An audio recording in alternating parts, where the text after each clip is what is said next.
Raccoon City, with a population of roughly 100,000 people, nestled against the Arklay Mountains surrounded by forest, serviced by a single major bridge, a tramway from the 60s, and an underground rail system that was already falling apart before a single corpse got back up. And in September of 1998, the entire thing collapsed in about 9 days. Now, most people look at Raccoon City and see a story of a zombie outbreak, but I look at it and I see one of the most realistic infrastructure collapses ever accidentally written into a video game. Because if you strip away the liquors, the giant mutant eyeball monster, and the 8-foot-tall bioweapon in a leather trench coat relentlessly running you down, what you're left with is a mid-sized American city that lost its water supply, its police force, its medical system, and government in under 2 weeks. And the zombies, they were devastating. 90% of the population turned, but they had every advantage a collapsing city could hand them. Contaminated water doing the infecting for them, a police chief sabotaging the defense from the inside, one bridge out for 100,000 people. The Undead didn't beat Raccoon City on their own. The city's infrastructure rolled out a red carpet for them. Now, am I saying the zombies couldn't do it alone? Of course not, but the city made their lives that much easier. So today we're going to find out if you could survive the 1998 outbreak in Raccoon City, not as Leon Kennedy roundhouse kicking his way out, or as Jill Valentine in a miniskirt beating the brakes off of the Nemesis, but as you or me, a regular person living in the city when the outbreak starts. Can you survive? That is the question. And if you've never played Resident Evil, don't worry. I'm going to break down everything you need to know about the city as we go. Before we talk about the outbreak, we need to understand what Raccoon City actually is, because the lore gives us a surprisingly complete picture, and it's not good. Raccoon City is a company town. Not metaphorically, literally. Umbrella Corporation employs somewhere between 30 and 50% of the workforce, depending on which source you can pull from. They funded the hospital. They bankrolled the mayor's campaign. They built the utilities. They had people inside city government, inside the police department, and inside the university. This is a city where one employer controls the economic engine, the political infrastructure, and the emergency response chain. Now, why does that matter for survival? Because in a normal city, when things start going wrong, you have distributed failure points. The hospital is independent. The police chief answers to a civilian chain of command. The water utility has its own oversight. In Raccoon City, all of those systems route back through a single point of failure, and that single point of failure is also the entity that caused the outbreak. Now let's talk geography. The city is semi-enclosed by the Arklay Mountains to the north, with forest on multiple sides. A river system runs through the city, the Circular River, which connects to the dam that supplies the municipal water. There's one major highway bridge, Ravens Gate, that serves as the primary evacuation artery. One for 100,000 people. A single one. If you've watched some of my videos on cities collapsing, you'd already know where this is going. Choke points and single artery evacuation routes are a death sentence in any collapse scenario. It doesn't matter how calm people are. One overturned vehicle, one bottleneck, one checkpoint, and that artery becomes a parking lot full of people waiting to be eaten. And then we have the underground rail, the Kite Bros Railway. It was already functionally abandoned outside of commuting hours by 1998. Tunnels were deteriorating, structural repairs weren't happening, so your underground escape route is a crumbling subway system that most residents probably don't even use. And the tramway connects into the mountains towards smaller communities like Stoneville. That's an exit outside of the city that bypasses Ravens Gate entirely. No bridge bottleneck. No umbrella checkpoint. No competing with 60,000 cars on a single highway. The catch is capacity. It's a 60s era system. It moves small numbers of people slowly. Once panic sets in and thousands realize the bridge is gridlocked, that tramway platform turns into its own crush point with zombies swarming from the tree line, while crowds trample each other. So it's actually a genuine way out if you use it before anyone else figures it out. So funny enough, you could probably beat the video game if you just went and did that. If they let you, of course. Anyways, alright, so the Raccoon City profile summary. Company town, mountain-locked geography, single major egress point, decaying secondary transit, corrupt governments from the top to bottom, and a water supply source from a dam that Umbrella has been quietly contaminating for years. The city was a collapse waiting to happen, and the T-virus that got out was just the straw that broke the camel's back. Here's what a lot of people don't realize about Raccoon City. They think the outbreak happened suddenly. It didn't. The city was degrading for months before the main events, and almost nobody noticed because the institutions designed to notice were compromised. The Arklay Laboratory, Umbrella's mountain facility, had containment failures as early as spring 1998. The T-virus contaminated water was leaking into the environment. Lab animals, including the Cerberus bioweapons, which are just infected Doberman, escaped into the mountains. That's when hikers started to disappear. Campers staffers got attacked, and strange animal behavior started coming in. The city's response was to send the STARS, a special police unit, to investigate. That unit was partially controlled by Umbrella through Albert Wesker. The handful of STARS officers that came back claimed that Umbrella was experimenting with the virus in the mountains. They tried to warn the city, but they were discredited and suspended or ignored. So before the urban outbreak even begins, the early warning system has already been neutralized. Now here's something that people skip when survival planning or zombie outbreak daydreaming. They imagine the outbreak starts with a horde in the streets. It doesn't. In Raccoon City, it starts with contamination flags in the municipal water systems that get buried before they reach anyone outside of Umbrella's influence. A missing persons case that gets deprioritized. A police unit that gets told to stand down. The collapse can often begin with paperwork, not in blood. Real cities have actually exposed entire neighborhoods to contaminated water because test results were ignored or delayed. Real disasters have been made worse because officials protected institutions instead of sounding the alarm. So similar situations to this have actually happened in real life. They obviously didn't result in zombies, but they did result in deaths. And in Raccoon City, that quiet erosion had been building for months before anyone saw a single corpse walking around in the streets. So how did it happen?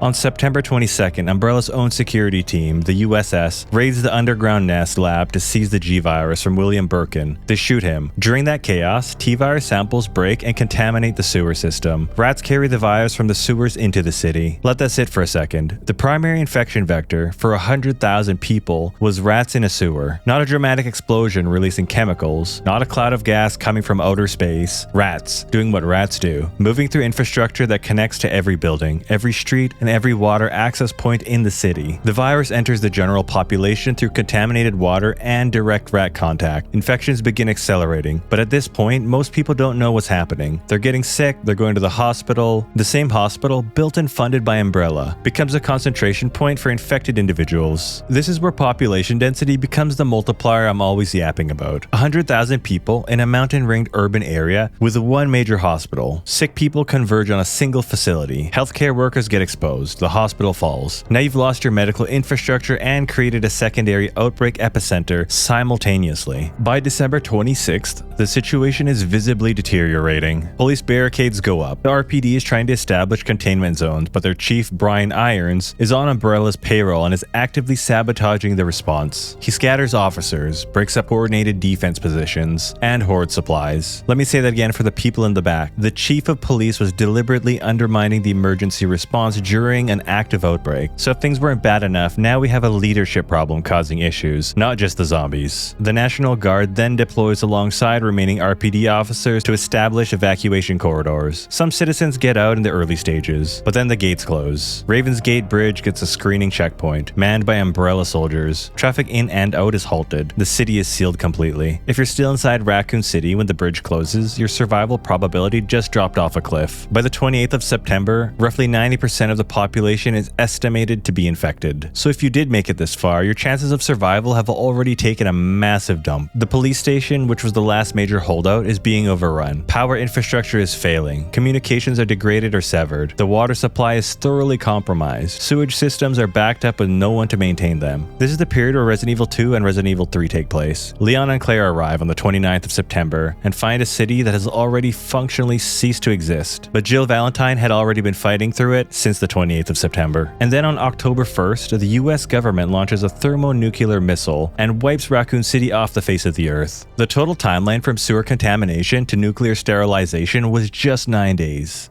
Okay, so now you understand what we're working with here. Let's talk about you. Not Leon, not Jill. A regular person living in Raccoon City on September 1998. Maybe you work at a university. Maybe you're a line cook at one of the restaurants downtown. Or maybe you work at one of Umbrella's civilian-facing offices and you have no idea what happens 6 floors underground. So when do you need to make your move? And what does each window actually look like? Window 1 before September 22, the nobody believes you window. This is the best possible window and the one almost nobody would use. The mountain incidents are public knowledge by this point, and STARS members have been trying to raise alarms. There are missing persons reports, strange animal attacks, and a general sense that that something is off in the Arklays. But here's the problem. Nothing in the city itself has gone wrong yet. Your job is fine. Your apartment is fine. The grocery stores are stocked. If you pack your car and leave Raccoon City in August 1998, everyone you know thinks you're having a breakdown. You'd be leaving your job, your lease, your routines, based on some weird stories about dog attacks in the mountains. Realistically, maybe 5% of the population leaves during this window. Maybe even less. Alright, window 2, September 22 to 26. The something's wrong window. This is where things get interesting. The sewer contamination has happened. People are getting sick. Hospital admissions are climbing. But the official narrative is still civil unrest or isolated incidents. News coverage is being controlled. Umbrella's managing information flow. If you're paying attention, and I mean really paying attention, not doom scrolling, actually tracking patterns, you might notice that the ER is overwhelmed. That your coworker, who called in sick 3 days ago, still isn't answering their phone. That there are more police vehicles on the street than usual. That the grocery store shelves are getting thinner and thinner by the day. This is your realistic survival window. You don't need to know there's a zombie virus making its way through the city. You just need to recognize that the systems you depend on are showing stress fractures. That's it. Hospitals over capacity, police deployed in unusual numbers, communication disruptions, supply chain irregularities. If you get in your car on September 24th and drive towards Raven's Gate Bridge, you're probably getting out just fine. You survived this entire thing. Traffic is heavy but moving. Checkpoints exist but aren't locked down yet. You'll lose everything in the city, but you'll have your life. The problem? You don't know it's going to get worse. Most people in this window are thinking, this will blow over by next week. They're not wrong based on their experience. Most disruptions do blow over. Not this one. This one does not blow over. In fact, it gets blown to smithereens.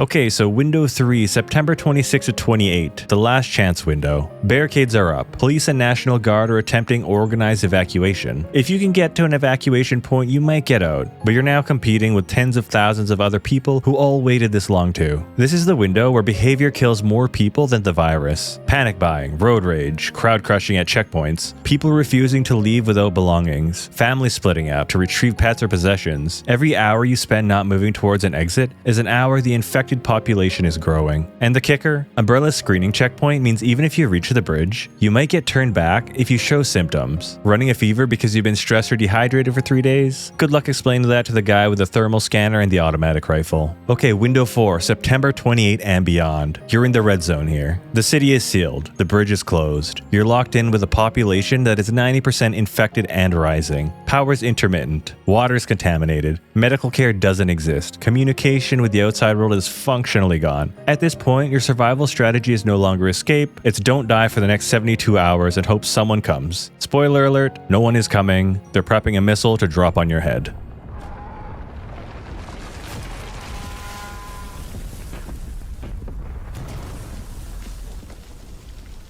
Alright, so let's say you're in window 4. You didn't leave early, the bridge is closed, you're inside. What now? Let's evaluate the locations people would actually go, because the game shows us several, and most of them are terrible choices in real life. First, we have the police station RPD building. This is where most people's instincts send them. It's a government building. There's cops, there's walls, it feels safe. In reality, the RPD building is one of the worst places you could be. First, it's a converted art museum. Beautiful architecture, terrible defensive layout. It wasn't designed to be held against a siege. Second, it became an evacuation rally point, which means it's packed with frightened civilians, some of whom are already infected and don't know it yet. You're concentrating potential carriers in a confined space with limited ventilation. Third, Chief Irons is actively sabotaging operations from the inside. He's separating officers, blocking coordinated defense, and eventually loses his mind. The command structure is hostile. The RPD is where people go to feel safe. It's not where they go to be safe. But I get it, it's a police station, so people are gonna go there. You should not go there. Fuck the police. That's the only time I'll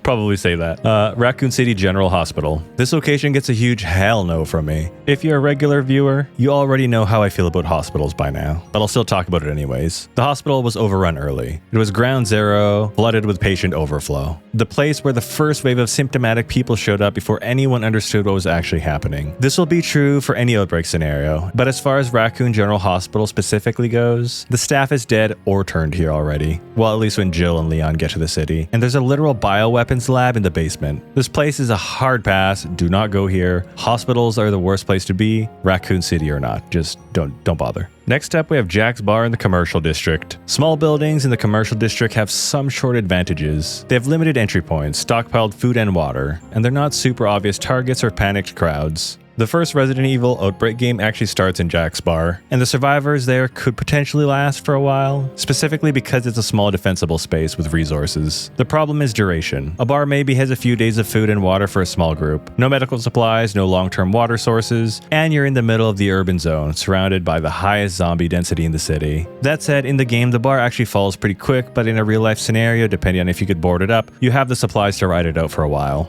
Next on the list, we had the outskirts and residential zones. Here's where I'd actually put my money. The edge of Raccoon City, the neighborhoods closest to the forest line and the mountain approaches. These areas give you the lowest population density, which means the lowest zombie density. Suburban homes with garages give you vehicle access as well. The residential areas will also have houses with some kind of food, water, tools, or weapons you can get your hands on. Your best play if you're trapped in the city is to move away from downtown, toward the periphery. Find a small residential cluster, barricade a single family home, and use it as a staging point to attempt a mountain crossing on foot. Yes, the Arklay Mountains are wilderness. Yes, that's dangerous, but the alternative is staying in a sealed city with hundreds of thousands of zombies and a missile inbound. And last but not least, we have the sewers. I know some of you might be thinking it. The sewers connect to the outskirts. You could navigate underground and bypass the zombie-packed streets, and that is true, I do agree with you, but here is my counterpoint. The sewers are the original infection vector. The T-virus is in the water down there. The rats are in the tunnels down there.